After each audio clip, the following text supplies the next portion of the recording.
بسم الله الرحمن الرحيم.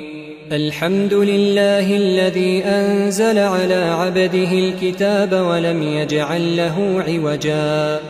قيما لينذر بأسا شديدا من لدنه ويبشر المؤمنين الذين يعملون الصالحات أن لهم أجرا حسنا ماكثين فيه أبدا وينذر الذين قالوا اتخذ الله ولدا ما لهم به من علم ولا لآبائهم كبرت كلمة تخرج من أفواههم إن يقولون إلا كذبا فلعلك باخع نفسك على آثارهم إن لم يؤمنوا بهذا الحديث أسفا إنا جعلنا ما على الأرض زينة لها لنبلوهم أيهم أحسن عملا وإنا لجاعلون ما عليها صعيدا جرزا أم حسبت أن أصحاب الكهف والرقيم كانوا من آياتنا عجبا إذ أوى الفتية إلى الكهف فقالوا ربنا آتنا من لدنك رحمة وهيئ لنا من أمرنا رشدا فضربنا على آذانهم في الكهف سنين عددا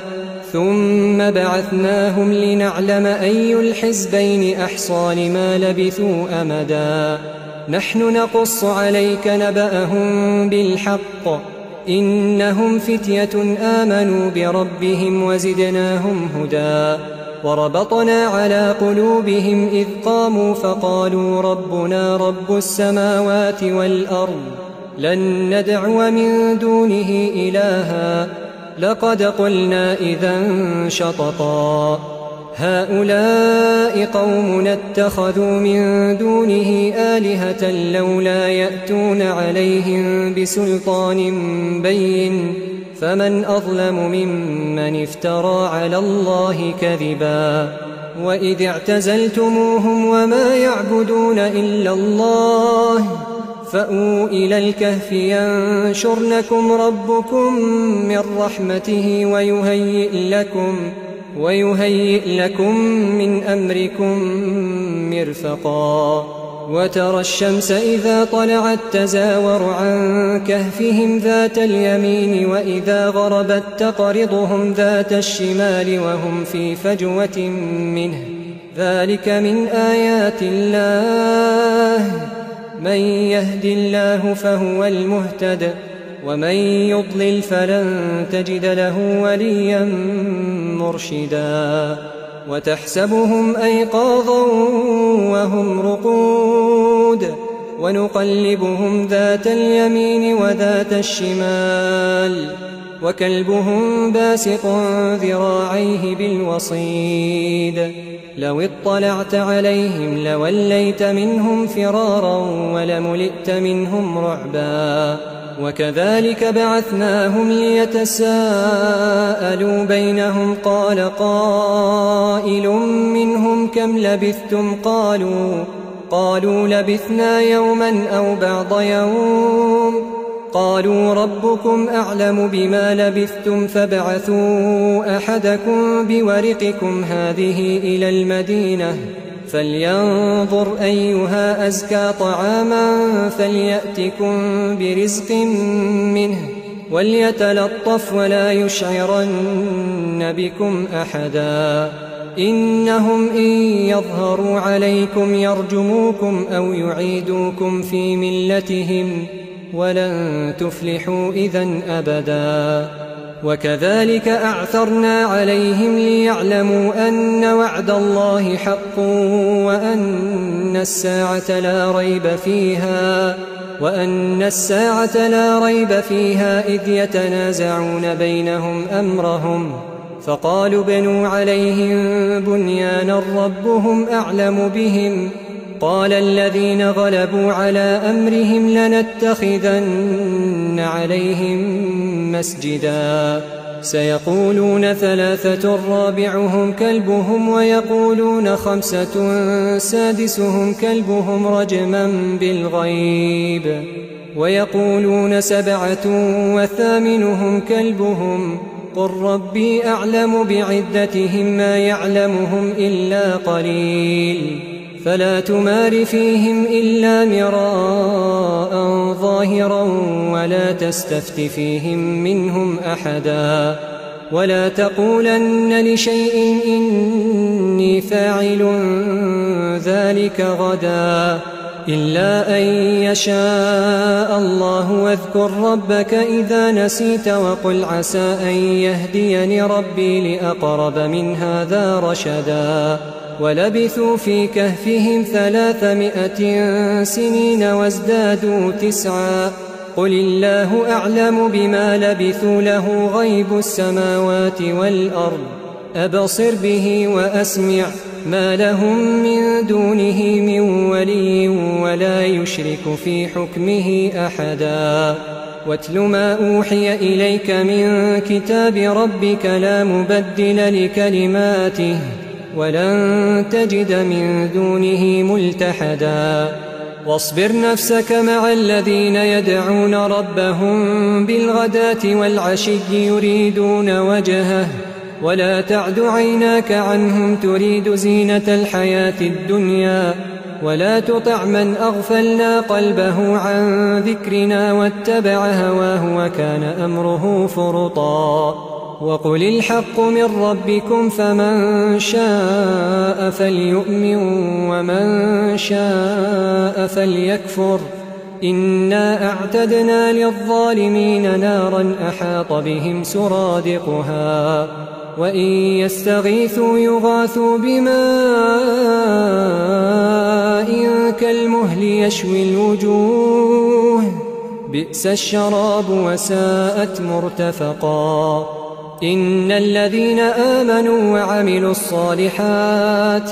إنا لا نضيع أجر من أحسن عملا أولئك لهم جنات عدن تجري من تحتهم الأنهار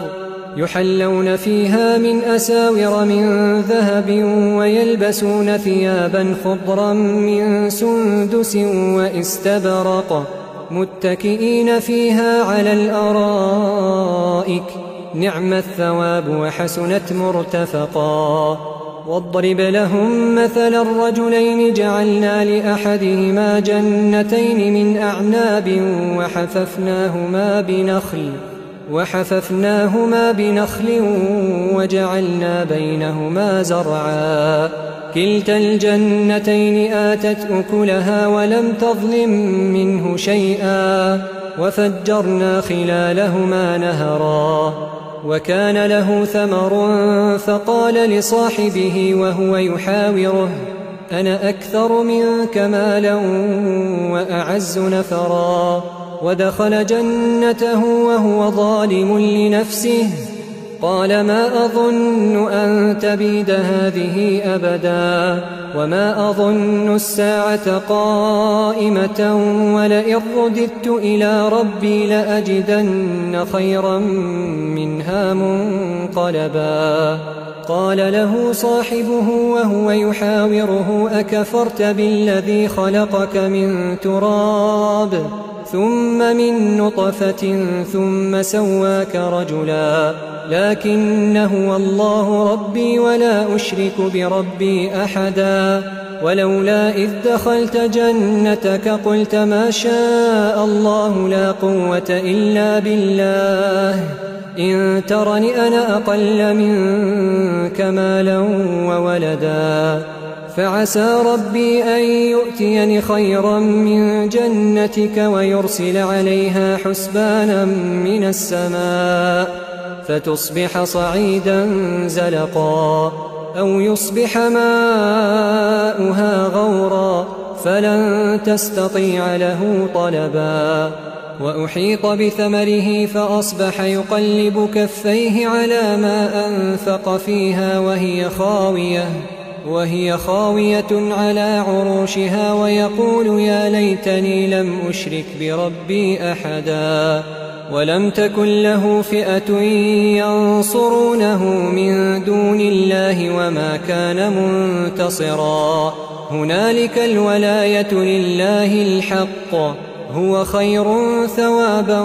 وخير عقبا واضرب لهم مثل الحياة الدنيا كماء أنزلناه من السماء فاختلط به نبات الأرض فأصبح هشيما تذروه الرياح وكان الله على كل شيء مقتدرا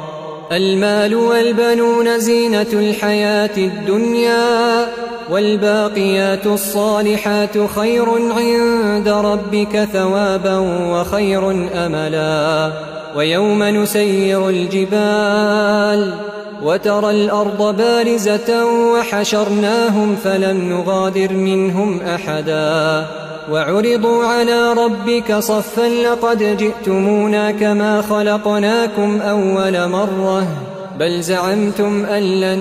نجعل لكم موعدا ووضع الكتاب فترى المجرمين مشفقين مما فيه ويقولون يا ويلتنا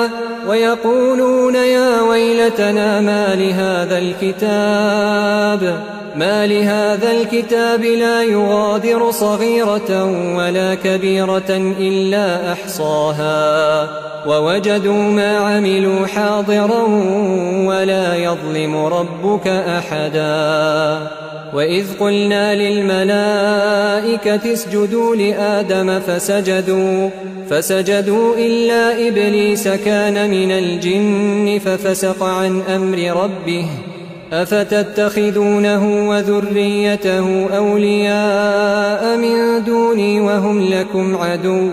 بئس للظالمين بدلا ما أشهدتهم خلق السماوات والأرض ولا خلق أنفسهم وما كنت متخذ المضلين عضدا ويوم يقول نادوا شركائي الذين زعمتم فدعوهم فلم يستجيبوا لهم وجعلنا بينهم موبقا ورأى المجرمون النار فظنوا أنهم مواقعوها ولم يجدوا عنها مصرفا ولقد صرفنا في هذا القرآن للناس من كل مثل وكان الإنسان أكثر شيء جدلا وما منع الناس أن يؤمنوا إذ جاءهم الهدى ويستغفروا ربهم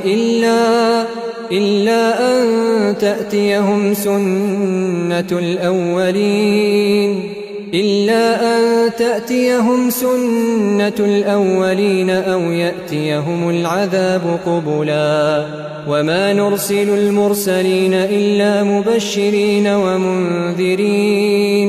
ويجادل الذين كفروا بالباطل ليدحضوا به الحق واتخذوا آياتي وما أنذروا هزوا ومن أظلم ممن ذكر بآيات ربه فأعرض عنها ونسي ما قدمت يداه إنا جعلنا على قلوبهم أكنة أن يفقهوه وفي آذانهم وقرا وإن تدعهم إلى الهدى فلن يهتدوا إذن أبدا وربك الغفور ذو الرحمة لو يؤاخذهم بما كسبوا لعجل لهم العذاب بل لهم موعد لن يجدوا من دونه موئلا وتلك القرى أهلكناهم لما ظلموا وجعلنا لمهلكهم موعدا وإذ قال موسى لفتاه لا أبرح حتى أبلغ مجمع البحرين أو أمضي حقبا فلما بلغا مجمع بينهما نسيا حوتهما فاتخذ سبيله في البحر سربا فلما جاوزا قال لفتاه آتنا غداءنا لقد لقينا من سفرنا هذا نصبا قال أرأيت إذ أوينا إلى الصخرة فإني نسيت الحوت وما أنسانيه إلا الشيطان أن أذكره واتخذ سبيله في البحر عجبا قال ذلك ما كنا نبغي فارتدا على آثارهما قصصا فوجدا عبدا من عبادنا آتيناه رحمة من عندنا وعلمناه من لدنا علما قال له موسى هل أتبعك على أن تعلمني مما علمت رشدا قال إنك لن تستطيع معي صبرا وكيف تصبر على ما لم تحط به خبرا قال ستجدني إن شاء الله صابرا ولا أعصي لك أمرا قال فإن اتبعتني فلا تسألني عن شيء حتى أحدث لك منه ذكرا فانطلقا حتى إذا ركبا في السفينة خرقها قال أخرقتها لتغرق أهلها لقد جئت شيئا إمرا قال ألم أقل إنك لن تستطيع معي صبرا قال لا تؤاخذني بما نسيت ولا ترهقني من أمري عسرا فانطلقا حتى إذا لقيا غلاما فقتله قال أقتلت نفسا زكية بغير نفس لقد جئت شيئا نكرا قال ألم أقل لك إنك لن تستطيع معي صبرا قال إن سألتك عن شيء بعدها فلا تصاحبني قد بلغت من لدني عذرا فانطلقا حتى إذا أتيا أهل قرية استطعما أهلها فأبوا أن يضيفوهما فوجدا فيها جدارا يريد أن ينقض فأقامه قال لو شئت لاتخذت عليه أجرا قال هذا فراق بيني وبينك سأنبئك بتأويل ما لم تستطع عليه صبرا أما السفينة فكانت لمساكين يعملون في البحر فأردت أن أعيبها وكان وراءهم ملك يأخذ كل سفينة غصبا وأما الغلام فكان أبواه مؤمنين فخشينا أن يرهقهما طغيانا وكفرا فأردنا أن يبدلهما ربهما خيرا منه زكاة وأقرب رحما وأما الجدار فكان لغلامين يتيمين في المدينة وكان تحته كنز لهما وكان أبوهما صالحا فأراد ربك أن يبلغا أشدهما ويستخرجا كنزهما رحمة من ربك وما فعلته عن أمري ذلك تأويل ما لم تسطع عليه صبرا ويسألونك عن ذي القرنين قل سأتلو عليكم منه ذكرا إنا مكنا له في الأرض وآتيناه من كل شيء سببا فأتبع سببا حتى إذا بلغ مغرب الشمس وجدها تغرب في عين حمئة ووجد عندها قوما قلنا يا ذا القرنين إما أن تعذب وإما أن تتخذ فيهم حسنا قال أما من ظلم فسوف نعذبه ثم يرد إلى ربه فيعذبه عذابا نكرا وأما من آمن وعمل صالحا فله جزاء الحسنى وسنقول له من أمرنا يسرا ثم أتبع سببا حتى إذا بلغ مطلع الشمس وجدها تطلع على قوم لم نجعل لهم من دونها سترا كذلك وقد أحطنا بما لديه خبرا ثم أتبع سببا حتى إذا بلغ بين السدين وجد من دونهما قوما لا يكادون يفقهون قولا قالوا يا ذا القرنين إن يأجوج ومأجوج مفسدون في الأرض فهل نجعل لك خرجا على أن تجعل بيننا وبينهم سدا قال ما مكني فيه ربي خير فأعينوني بقوة أجعل بينكم وبينهم ردما آتوني زبر الحديد حتى إذا ساوى بين الصدفين قال انفخوا حتى إذا جعله نارا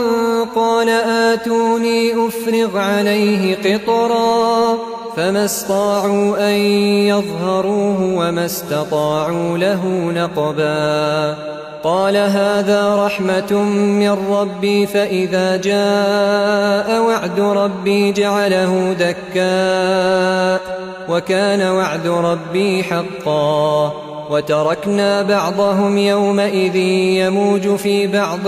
ونفخ في الصور فجمعناهم جمعا وعرضنا جهنم يومئذ للكافرين عرضا الذين كانت أعينهم في غطاء عن ذكري وكانوا لا يستطيعون سمعا أفحسب الذين كفروا أن يتخذوا عبادي من دوني أولياء إنا أعتدنا جهنم للكافرين نزلا قل هل ننبئكم بالأخسرين أعمالا الذين ضل سعيهم في الحياة الدنيا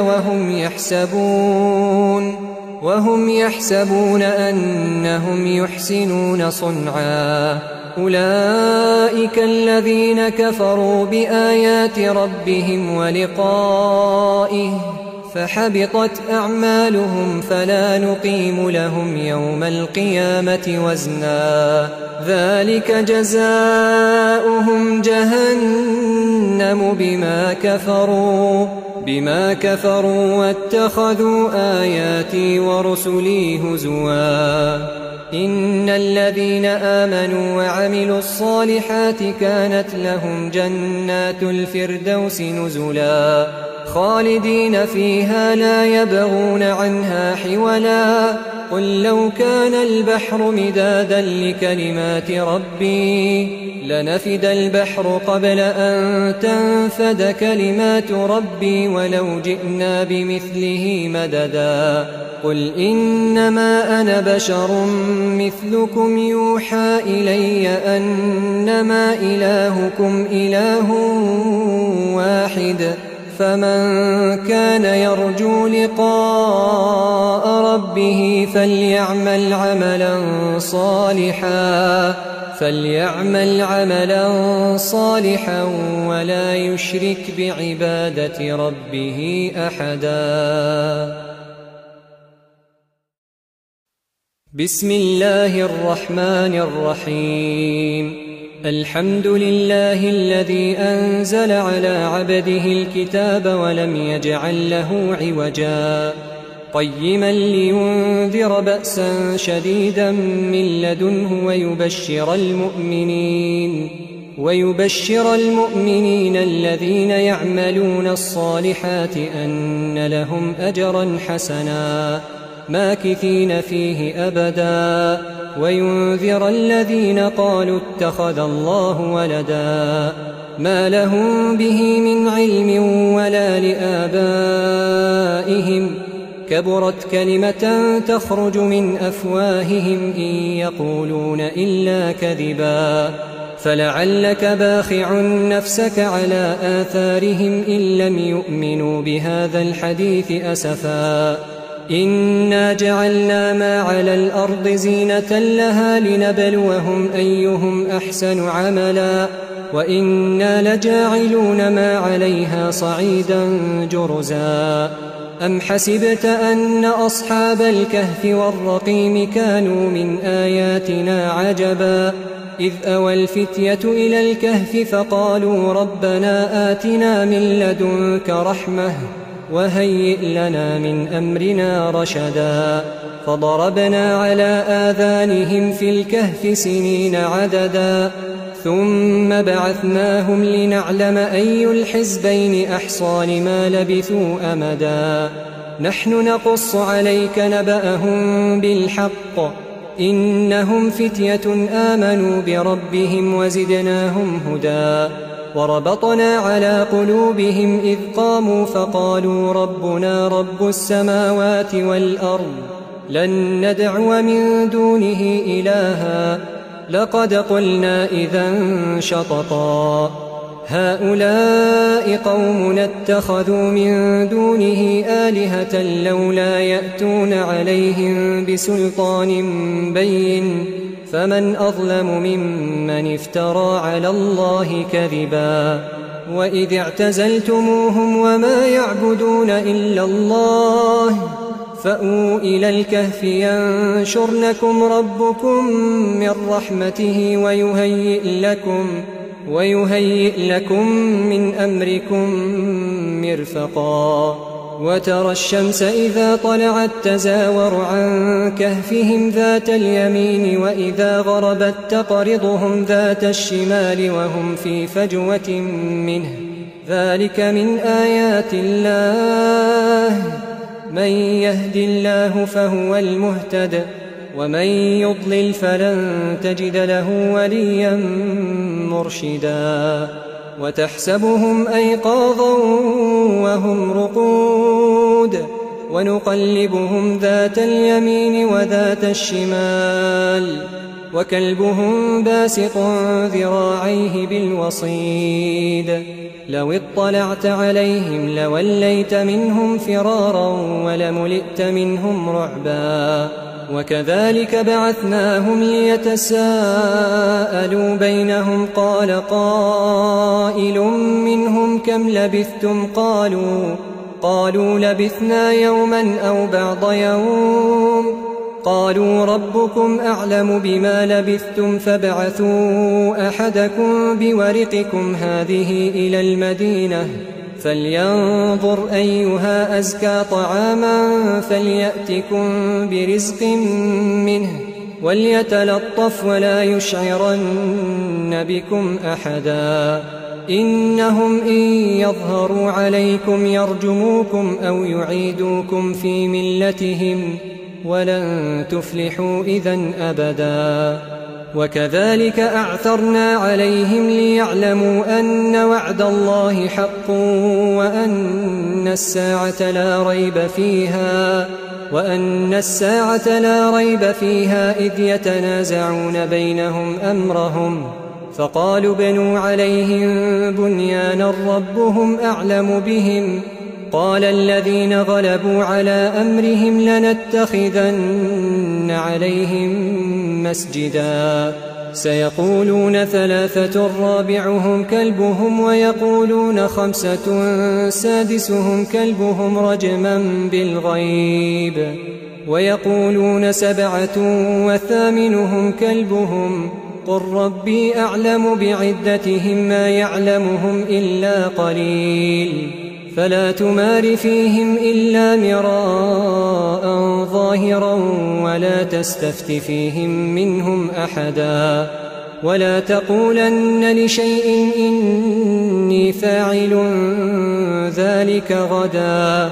إلا أن يشاء الله واذكر ربك إذا نسيت وقل عسى أن يهديني ربي لأقرب من هذا رشدا ولبثوا في كهفهم 300 سنين وازدادوا 9 قل الله أعلم بما لبثوا له غيب السماوات والأرض أبصر به وأسمع ما لهم من دونه من ولي ولا يشرك في حكمه أحدا واتل ما أوحي إليك من كتاب ربك لا مبدل لكلماته ولن تجد من دونه ملتحدا واصبر نفسك مع الذين يدعون ربهم بالغداة والعشي يريدون وجهه ولا تعد عيناك عنهم تريد زينة الحياة الدنيا ولا تطع من أغفلنا قلبه عن ذكرنا واتبع هواه وكان أمره فرطا وقل الحق من ربكم فمن شاء فليؤمن ومن شاء فليكفر إنا أعتدنا للظالمين نارا أحاط بهم سرادقها وإن يستغيثوا يغاثوا بماء كالمهل يشوي الوجوه بئس الشراب وساءت مرتفقا إن الذين آمنوا وعملوا الصالحات إنا لا نضيع أجر من أحسن عملا أولئك لهم جنات عدن تجري من تحتهم الأنهار يحلون فيها من أساور من ذهب ويلبسون ثيابا خضرا من سندس واستبرق متكئين فيها على الأرائك نعم الثواب وحسنت مرتفقا واضرب لهم مثل الرجلين جعلنا لأحدهما جنتين من أعناب وحففناهما بنخل وجعلنا بينهما زرعا كلتا الجنتين آتت أكلها ولم تظلم منه شيئا وفجرنا خلالهما نهرا وكان له ثمر فقال لصاحبه وهو يحاوره أنا أكثر منك مالا وأعز نفرا ودخل جنته وهو ظالم لنفسه قال ما أظن أن تبيد هذه أبدا وما أظن الساعة قائمة ولئن رددت إلى ربي لأجدن خيرا منها منقلبا قال له صاحبه وهو يحاوره أكفرت بالذي خلقك من تراب ثم من نطفة ثم سواك رجلا لكن هو الله ربي ولا أشرك بربي أحدا ولولا إذ دخلت جنتك قلت ما شاء الله لا قوة إلا بالله إن ترني أنا أقل منك مالا وولدا فعسى ربي أن يؤتيني خيرا من جنتك ويرسل عليها حسبانا من السماء فتصبح صعيدا زلقا أو يصبح ماؤها غورا فلن تستطيع له طلبا وأحيط بثمره فأصبح يقلب كفيه على ما أنفق فيها وهي خاوية على عروشها ويقول يا ليتني لم أشرك بربي أحدا ولم تكن له فئة ينصرونه من دون الله وما كان منتصرا هنالك الولاية لله الحق هو خير ثوابا وخير عقبا واضرب لهم مثل الحياة الدنيا كماء أنزلناه من السماء فاختلط به نبات الأرض فأصبح هشيما تذروه الرياح وكان الله على كل شيء مقتدرا المال والبنون زينة الحياة الدنيا والباقيات الصالحات خير عند ربك ثوابا وخير أملا ويوم نسير الجبال وترى الأرض بارزة وحشرناهم فلم نغادر منهم أحدا وعرضوا على ربك صفا لقد جئتمونا كما خلقناكم أول مرة بل زعمتم أن لن نجعل لكم موعدا ووضع الكتاب فترى المجرمين مشفقين مما فيه ويقولون يا ويلتنا ما لهذا الكتاب لا يغادر صغيرة ولا كبيرة إلا أحصاها ووجدوا ما عملوا حاضرا ولا يظلم ربك أحدا. وإذ قلنا للملائكة اسجدوا لآدم فسجدوا إلا إبليس كان من الجن ففسق عن أمر ربه أفتتخذونه وذريته أولياء من دوني وهم لكم عدو بئس للظالمين بدلا. ما أشهدتهم خلق السماوات والأرض ولا خلق أنفسهم وما كنت متخذ المضلين عضدا. ويوم يقول نادوا شركائي الذين زعمتم فدعوهم فلم يستجيبوا لهم وجعلنا بينهم موبقا. ورأى المجرمون النار فظنوا أنهم مواقعوها ولم يجدوا عنها مصرفا. ولقد صرفنا في هذا القرآن للناس من كل مثل وكان الإنسان أكثر شيء جدلا. وما منع الناس أن يؤمنوا إذ جاءهم الهدى ويستغفروا ربهم إلا أن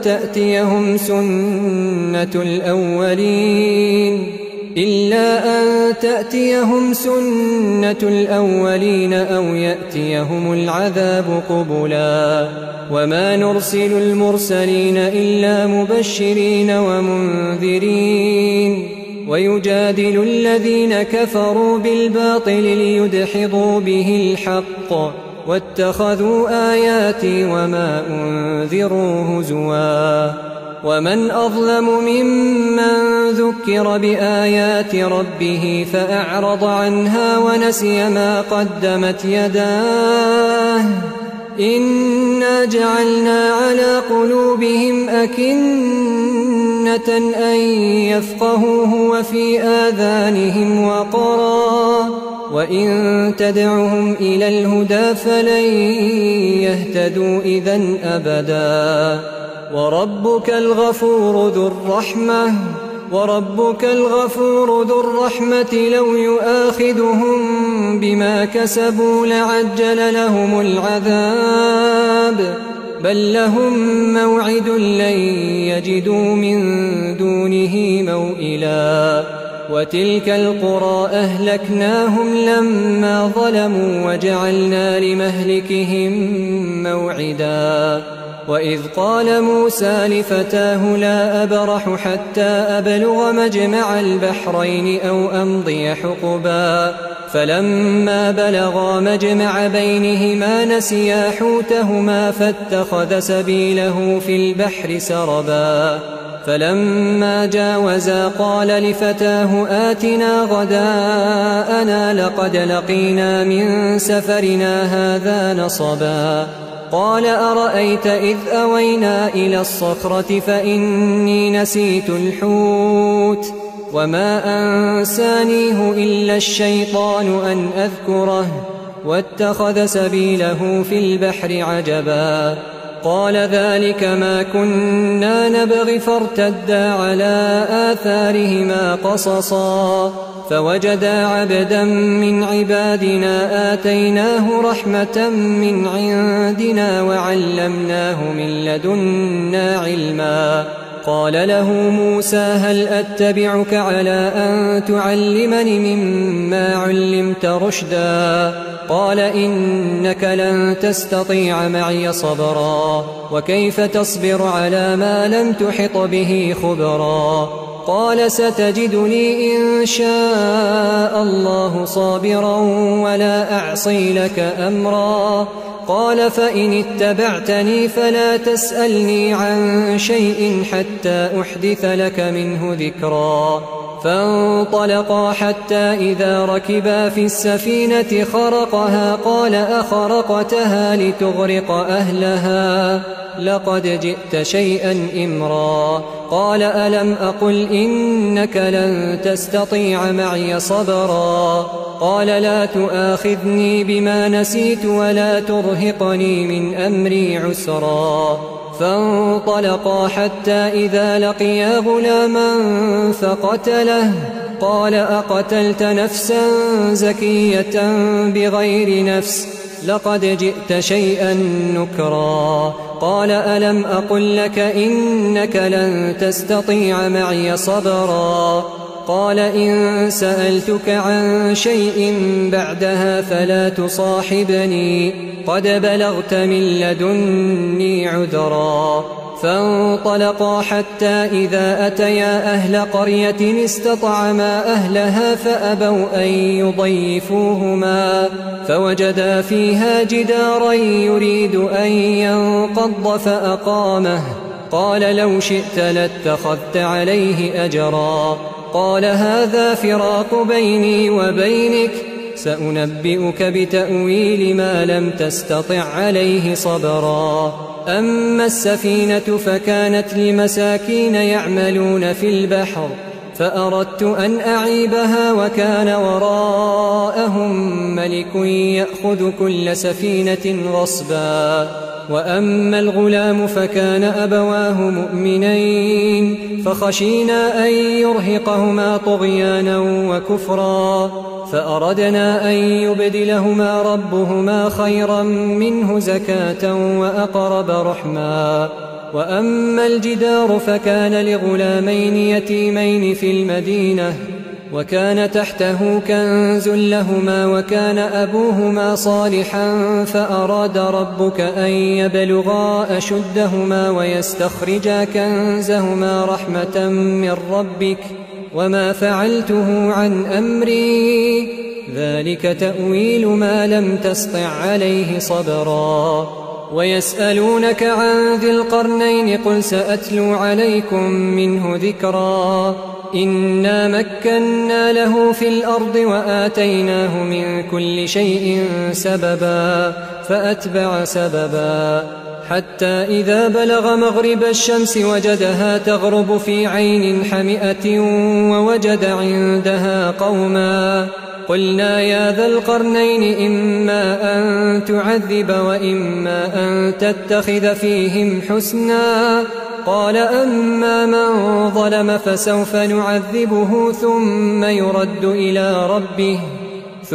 يرد إلى ربه فيعذبه عذابا نكرا وأما من آمن وعمل صالحا فله جزاء الحسنى وسنقول له من أمرنا يسرا ثم أتبع سببا حتى إذا بلغ مطلع الشمس وجدها تطلع على قوم لم نجعل لهم من دونها سترا كذلك وقد أحطنا بما لديه خبرا ثم أتبع سببا حتى إذا بلغ بين السدين وجد من دونهما قوما لا يكادون يفقهون قولا قالوا يا ذا القرنين إن يأجوج ومأجوج مفسدون في الأرض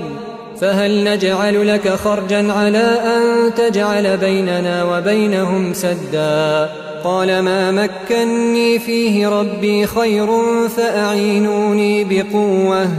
فأعينوني بقوة أجعل بينكم وبينهم ردما آتوني زبر الحديد حتى إذا ساوى بين الصدفين قال انفخوا حتى إذا جعله نارا قال آتوني أفرغ عليه قطرا فما استطاعوا أن يظهروه وما استطاعوا له نقبا قال هذا رحمة من ربي فإذا جاء وعد ربي جعله دكا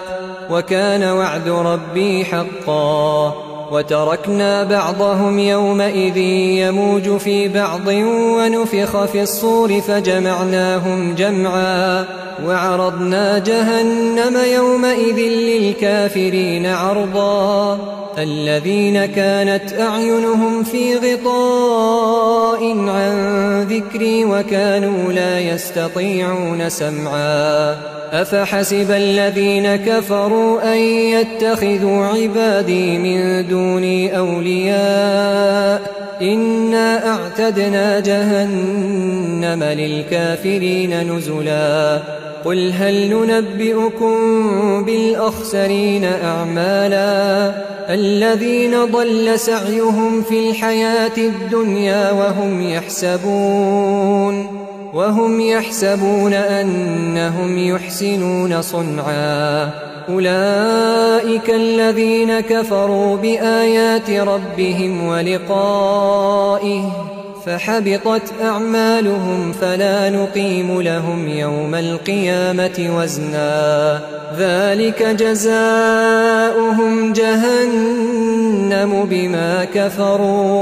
بما كفروا واتخذوا آياتي ورسلي هزوا إن الذين آمنوا وعملوا الصالحات كانت لهم جنات الفردوس نزلا خالدين فيها لا يبغون عنها حولا قل لو كان البحر مدادا لكلمات ربي لنفد البحر قبل أن تنفد كلمات ربي ولو جئنا بمثله مددا قل إنما أنا بشر مثلكم يوحى إلي أنما إلهكم إله واحد فمن كان يرجو لقاء ربه فليعمل عملا صالحا ولا يشرك بعبادة ربه أحدا بسم الله الرحمن الرحيم الحمد لله الذي أنزل على عبده الكتاب ولم يجعل له عوجا قيما لينذر بأسا شديدا من لدنه ويبشر المؤمنين الذين يعملون الصالحات أن لهم أجرا حسنا ماكثين فيه أبدا وينذر الذين قالوا اتخذ الله ولدا ما لهم به من علم ولا لآبائهم كبرت كلمة تخرج من أفواههم إن يقولون إلا كذبا فلعلك باخع نفسك على آثارهم إن لم يؤمنوا بهذا الحديث أسفا إنا جعلنا ما على الأرض زينة لها لنبلوهم أيهم أحسن عملا وإنا لجاعلون ما عليها صعيدا جرزا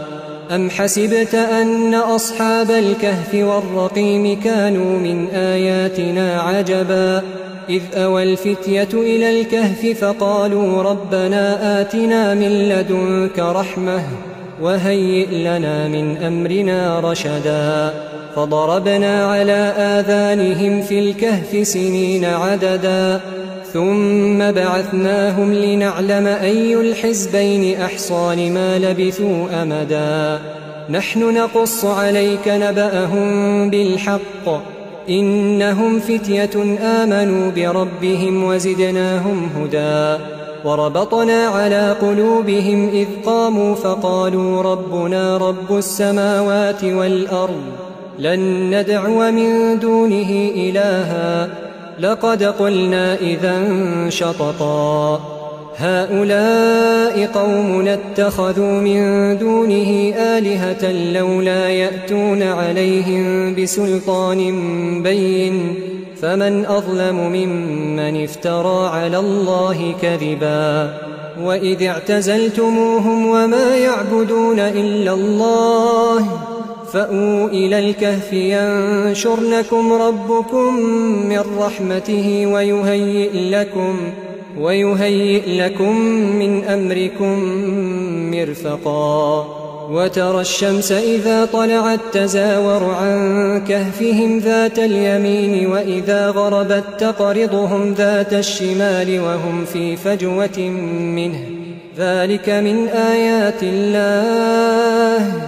من يهد الله فهو المهتد ومن يضلل فلن تجد له وليا مرشدا وتحسبهم أيقاظا وهم رقود ونقلبهم ذات اليمين وذات الشمال وكلبهم باسط ذراعيه بالوصيد لو اطلعت عليهم لوليت منهم فرارا ولملئت منهم رعبا وكذلك بعثناهم ليتساءلوا بينهم قال قائل منهم كم لبثتم قالوا لبثنا يوما أو بعض يوم قالوا ربكم أعلم بما لبثتم فابعثوا أحدكم بورقكم هذه إلى المدينة فلينظر أيها أزكى طعاما فليأتكم برزق منه وليتلطف ولا يشعرن بكم أحدا إنهم إن يظهروا عليكم يرجموكم أو يعيدوكم في ملتهم ولن تفلحوا إذن أبدا وكذلك أعثرنا عليهم ليعلموا أن وعد الله حق وأن الساعة لا ريب فيها إذ يتنازعون بينهم أمرهم فقالوا بنوا عليهم بنيانا ربهم أعلم بهم قال الذين غلبوا على أمرهم لنتخذن عليهم مسجدا سيقولون ثلاثة رابعهم كلبهم ويقولون خمسة سادسهم كلبهم رجما بالغيب ويقولون سبعة وثامنهم كلبهم قل ربي أعلم بعدتهم ما يعلمهم إلا قليل فلا تمار فيهم إلا مراء ظاهرا ولا تستفت فيهم منهم أحدا ولا تقولن لشيء إني فاعل ذلك غدا إلا أن يشاء الله واذكر ربك إذا نسيت وقل عسى أن يهديني ربي لأقرب من هذا رشدا ولبثوا في كهفهم 300 سنين وازدادوا 9 قل الله أعلم بما لبثوا له غيب السماوات والأرض أبصر به وأسمع ما لهم من دونه من ولي ولا يشرك في حكمه أحدا واتل ما أوحي إليك من كتاب ربك لا مبدل لكلماته ولن تجد من دونه ملتحدا واصبر نفسك مع الذين يدعون ربهم بالغداة والعشي يريدون وجهه ولا تعد عيناك عنهم تريد زينة الحياة الدنيا ولا تطع من أغفلنا قلبه عن ذكرنا واتبع هواه وكان أمره فرطا وقل الحق من ربكم فمن شاء فليؤمن ومن شاء فليكفر إنا أعتدنا للظالمين نارا أحاط بهم سرادقها وإن يستغيثوا يغاثوا بماء كالمهل يشوي الوجوه بئس الشراب وساءت مرتفقا إن الذين آمنوا وعملوا الصالحات إنا لا نضيع أجر من أحسن عملا أولئك لهم جنات عدن تجري من تحتهم الأنهار يحلون فيها من أساور من ذهب ويلبسون ثيابا خضرا من سندس وإستبرق متكئين فيها على الأرائك نعم الثواب وحسنت مرتفقا. واضرب لهم مثل الرجلين جعلنا لأحدهما جنتين من أعناب وحففناهما بنخل وجعلنا بينهما زرعا كلتا الجنتين آتت أكلها ولم تظلم منه شيئا وفجرنا خلالهما نهرا. وكان له ثمر فقال لصاحبه وهو يحاوره أنا أكثر منك مالا وأعز نفرا. ودخل جنته وهو ظالم لنفسه قال ما أظن أن تبيد هذه أبدا وما أظن الساعة قائمة ولئن رددت إلى ربي لأجدن خيرا منها منقلبا. قال له صاحبه وهو يحاوره أكفرت بالذي خلقك من تراب ثم من نطفة ثم سواك رجلا لكن هو الله ربي ولا أشرك بربي أحدا. ولولا إذ دخلت جنتك قلت ما شاء الله لا قوة إلا بالله إن ترني أنا أقل منك مالا وولدا فعسى ربي أن يؤتيني خيرا من جنتك ويرسل عليها حسبانا من السماء فتصبح صعيدا زلقا أو يصبح ماؤها غورا فلن تستطيع له طلبا. وأحيط بثمره فأصبح يقلب كفيه على ما أنفق فيها وهي خاوية على عروشها ويقول يا ليتني لم أشرك بربي أحدا. ولم تكن له فئة ينصرونه من دون الله وما كان منتصرا. هنالك الولاية لله الحق هو خير ثوابا وخير عقبا. واضرب لهم مثل الحياة الدنيا كماء أنزلناه من السماء فاختلط به نبات الأرض فأصبح هشيما تذروه الرياح وكان الله على كل شيء مقتدرا. المال والبنون زينة الحياة الدنيا والباقيات الصالحات خير عند ربك ثوابا وخير أملا. ويوم نسير الجبال وترى الأرض بارزة وحشرناهم فلم نغادر منهم أحدا وعرضوا على ربك صفا لقد جئتمونا كما خلقناكم أول مرة بل زعمتم أن لن نجعل لكم موعدا. ووضع الكتاب فترى المجرمين مشفقين مما فيه ويقولون يا ويلتنا ما لهذا الكتاب لا يغادر صغيرة ولا كبيرة إلا أحصاها ووجدوا ما عملوا حاضرا ولا يظلم ربك أحدا. وإذ قلنا للملائكة اسجدوا لآدم فسجدوا إلا إبليس كان من الجن ففسق عن أمر ربه أفتتخذونه وذريته أولياء من دوني وهم لكم عدو بئس للظالمين بدلا. ما أشهدتهم خلق السماوات والأرض ولا خلق أنفسهم وما كنت متخذ المضلين عضدا. ويوم يقول نادوا شركائي الذين زعمتم فدعوهم فلم يستجيبوا لهم وجعلنا بينهم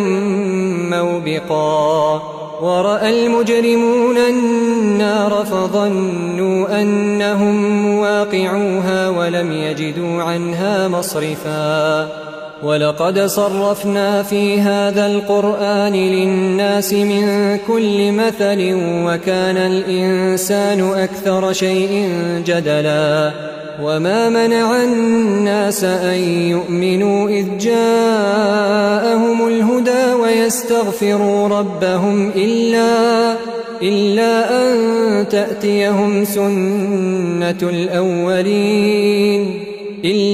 أن تأتيهم سنة الأولين أو يأتيهم العذاب قبلا وما نرسل المرسلين إلا مبشرين ومنذرين ويجادل الذين كفروا بالباطل ليدحضوا به الحق واتخذوا آياتي وما أنذروا هزوا ومن أظلم ممن ذكر بآيات ربه فأعرض عنها ونسي ما قدمت يداه إنا جعلنا على قلوبهم أكنة أن يفقهوه وفي آذانهم وقرا وإن تدعهم إلى الهدى فلن يهتدوا إذن أبدا وربك الغفور ذو الرحمة لو يؤاخذهم بما كسبوا لعجل لهم العذاب بل لهم موعد لن يجدوا من دونه موئلا وتلك القرى أهلكناهم لما ظلموا وجعلنا لمهلكهم موعدا وإذ قال موسى لفتاه لا أبرح حتى أبلغ مجمع البحرين أو أمضي حقبا فلما بلغا مجمع بينهما نسيا حوتهما فاتخذ سبيله في البحر سربا فلما جاوزا قال لفتاه آتنا غداءنا لقد لقينا من سفرنا هذا نصبا قال أرأيت إذ أوينا إلى الصخرة فإني نسيت الحوت وما أنسانيه إلا الشيطان أن أذكره واتخذ سبيله في البحر عجبا قال ذلك ما كنا نبغي فارتدا على آثارهما قصصا فوجدا عبدا من عبادنا آتيناه رحمة من عندنا وعلمناه من لدنا علما قال له موسى هل أتبعك على أن تعلمني مما علمت رشدا قال إنك لن تستطيع معي صبرا وكيف تصبر على ما لم تحط به خبرا قال ستجدني إن شاء الله صابرا ولا أعصي لك أمرا قال فإن اتبعتني فلا تسألني عن شيء حتى أحدث لك منه ذكرا فانطلقا حتى إذا ركبا في السفينة خرقها قال أخرقتها لتغرق أهلها لقد جئت شيئا إمرا قال ألم أقل إنك لن تستطيع معي صبرا قال لا تؤاخذني بما نسيت ولا ترهقني من أمري عسرا فانطلقا حتى إذا لقيا غلاما فقتله قال أقتلت نفسا زكية بغير نفس لقد جئت شيئا نكرا قال ألم أقل لك إنك لن تستطيع معي صبرا قال إن سألتك عن شيء بعدها فلا تصاحبني قد بلغت من لدني عذرا فانطلقا حتى إذا أتيا أهل قرية استطعما أهلها فأبوا أن يضيفوهما فوجدا فيها جدارا يريد أن ينقض فأقامه قال لو شئت لاتخذت عليه أجرا قال هذا فراق بيني وبينك سأنبئك بتأويل ما لم تستطع عليه صبرا أما السفينة فكانت لمساكين يعملون في البحر فأردت أن أعيبها وكان وراءهم ملك يأخذ كل سفينة غصبا. وأما الغلام فكان أبواه مؤمنين فخشينا أن يرهقهما طغيانا وكفرا، فأردنا أن يبدلهما ربهما خيرا منه زكاة وأقرب رحما. وأما الجدار فكان لغلامين يتيمين في المدينة وكان تحته كنز لهما وكان أبوهما صالحا، فأراد ربك أن يبلغا أشدهما ويستخرجا كنزهما رحمة من ربك وما فعلته عن أمري، ذلك تأويل ما لم تسطع عليه صبرا. ويسألونك عن ذي القرنين قل سأتلو عليكم منه ذكرا. إنا مكنا له في الأرض وآتيناه من كل شيء سببا فأتبع سببا حتى إذا بلغ مغرب الشمس وجدها تغرب في عين حمئة ووجد عندها قوما. قلنا يا ذا القرنين إما أن تعذب وإما أن تتخذ فيهم حسنا. قال أما من ظلم فسوف نعذبه ثم يرد إلى ربه فيعذبه عذابا نكرا. وأما من آمن وعمل صالحا فله جزاء الحسنى وسنقول له من أمرنا يسرا. ثم أتبع سببا حتى إذا بلغ مطلع الشمس وجدها تطلع على قوم لم نجعل لهم من دونها سترا. كذلك وقد أحطنا بما لديه خبرا. ثم أتبع سببا حتى إذا بلغ بين السدين وجد من دونهما قوما لا يكادون يفقهون قولا. قالوا يا ذا القرنين إن يأجوج ومأجوج مفسدون في الأرض فهل نجعل لك خرجا على أن تجعل بيننا وبينهم سدا. قال ما مكني فيه ربي خير فأعينوني بقوة أجعل بينكم وبينهم ردما. آتوني زبر الحديد حتى إذا ساوى بين الصدفين قال انفخوا حتى إذا جعله نارا قال آتوني أفرغ عليه قطرا. فما استطاعوا أن يظهروه وما استطاعوا له نقبا. قال هذا رحمة من ربي فإذا جاء وعد ربي جعله دكا